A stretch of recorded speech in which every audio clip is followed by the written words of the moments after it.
ઋષિમુનિએ પ્રશ્ન કર્યો કે આ શક્તિ એટલે શું? ત્યારે વેદવ્યાસજી કહે છે કે મેં 18 પુરાણ રચ્યા, મારા મનને શાંતિ નહોતી મળતી, એટલે નારદજી મારી પાસે આવ્યા. નારદજીએ મેં પૂછ્યું કે મારે શું કરવું? ત્યારે નારદજીને મેં પોતાના પિતા પાસે મોકલ્યા. એટલે પિતાજી બ્રહ્માજીને નારદે પૂછ્યું કે 18 પુરાણ રચ્યા પણ એને શાંતિ નથી, તો શું કરવું? ત્યારે બ્રહ્માજીએ કીધું કે હું નથી જાણતો, પણ મારી ઉત્પત્તિ વિષ્ણુની નાભીમાંથી થઈ છે, તો હું ભગવાન વિષ્ણુ પાસે લઈ જાઉં. એટલે વેદવ્યાસજી જન્મેજયને કહે છે કે બ્રહ્માજી નારદને ભગવાન વિષ્ણુ પાસે લઈ ગયા.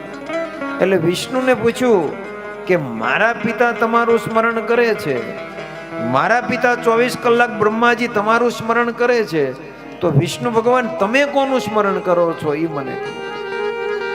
ત્યારે વિષ્ણુ ભગવાને નારદને કીધું કે ભક્તિ કોઈને પૂછાય નહીં કોનું સ્મરણ કરો છો, પણ આજ તમે મને પૂછો છો તો હું કહું છું કે વિષ્ણુ ભગવાન કહે છે કે હું 24 કલાક જો સ્મરણ કરતો હોય તો બ્રહ્માંડ ભાનુદ્દરી ભુવનેશ્વરીનું સ્મરણ કરું છું, માનું સ્મરણ કરું છું, અને માં જ મને પ્રગટ કરનારી.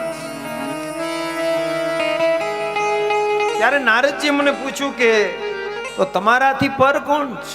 ત્યારે ભગવાન વિષ્ણુ બોલ્યા કે અમારા ત્રણેય દેવોથી પર હોય તો માં ભુવનેશ્વરી છે, જગદંબા છે, માં છે.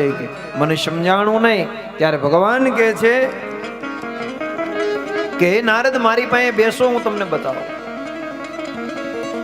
નારદજી કહે છે વિષ્ણુ ભગવાન કે એકવાર અમારે ત્રણેય દેવોને અભિમાન આવ્યું કે હું મોટો, બ્રહ્માજી કે હું મોટો, ભગવાન વિષ્ણુ કે હું મોટો, શિવજી કે હું મોટો, પણ કોઈનો સંવાદ મોટું કોણ છે નક્કી થતું નથી. અમારો ઝઘડો છે એ બહુ મોટો થઈ ગયો, જવાબ મળતો નથી. યુદ્ધ કરવા તૈયાર થઈ ગયા, અને એ યુદ્ધ કરવા તૈયાર થયા ને એમાં તીવ્ર ગતિથી એક વિમાન આવ્યું. વિમાનમ તન્મો વેગમ યત્ર સ્થાનાંતરે ગતમ ન જલમ તત્ર પશ્યપામો વિસ્મિતાસ્મો વયં તદા.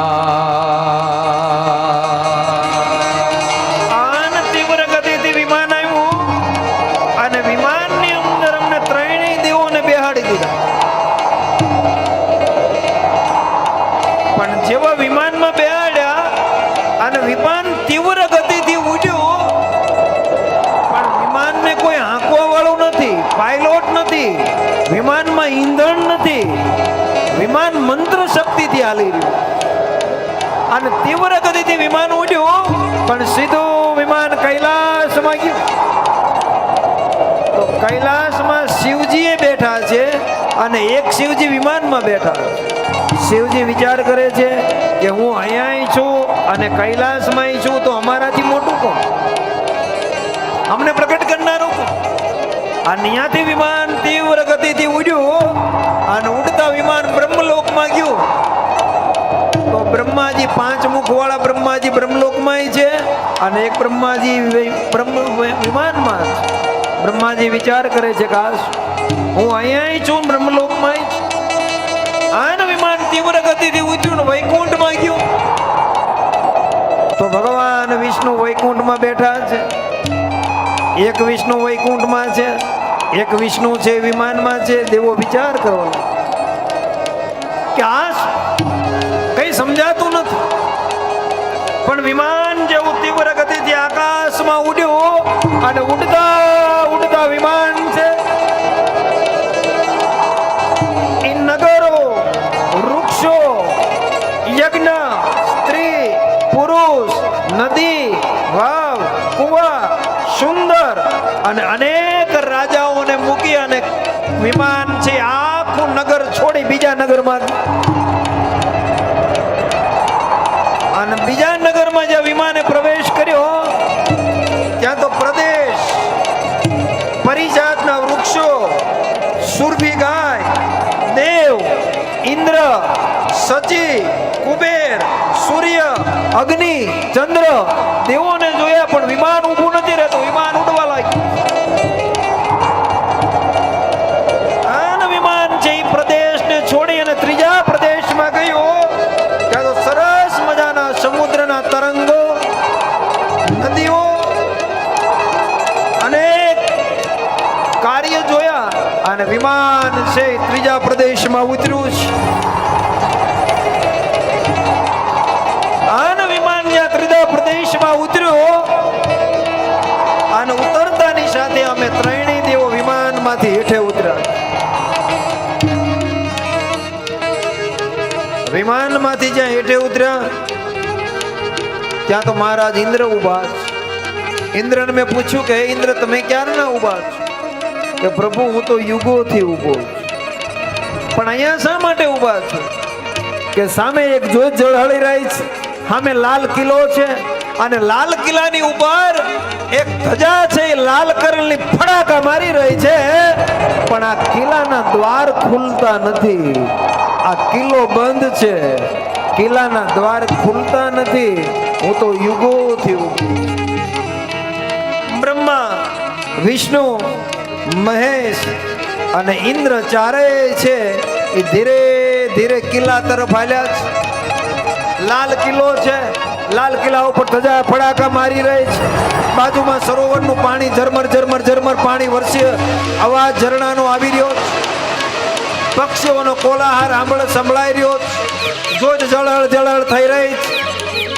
અને એ જ વખતે જ્યાં ચારેય છે એ દ્વાર પાસે ઉભા રહ્યા અને દ્વારની પાસે ઉભા છે અને ધીરે ધીરે લાલ કિલ્લાના દ્વાર ખુલ્યા. પણ જેવા દ્વાર ખુલ્યા ત્યાં તો હજારો નેત્રો, હજારો કર, હજારો હાથ અને એક ઢોલિયા ઉપર જગદંબા બિરાજમાન છે.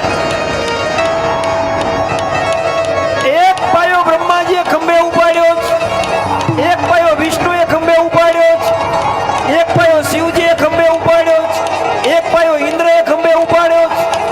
ચારે દેવો વિચાર કરે છે કે આપણે બહારે છીએ અને આપણે અંદર છીએ. આ કઈ, આ બને કઈ રીતે સમજણ પડતી નથી.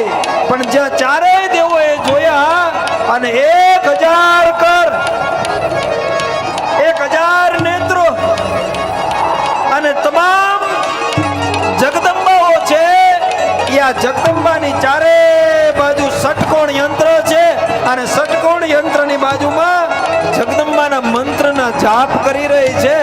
અને ચારેય દેવોએ જે પૂછ્યું કે તમે કોણ છો, અને જગદંબા બોલી કે હે બ્રહ્મા, હે વિષ્ણુ, હે મહેશ, હે ઇન્દ્ર. આ ત્રણેય દેવોને અભિમાન આવ્યું ને કે અમે મોટા, અમે મોટા. પણ આ ત્રણેય દેવોને પ્રગટ કરનારી હોય તો બ્રહ્માંડ ભાનોતરી ભુવનેશ્વર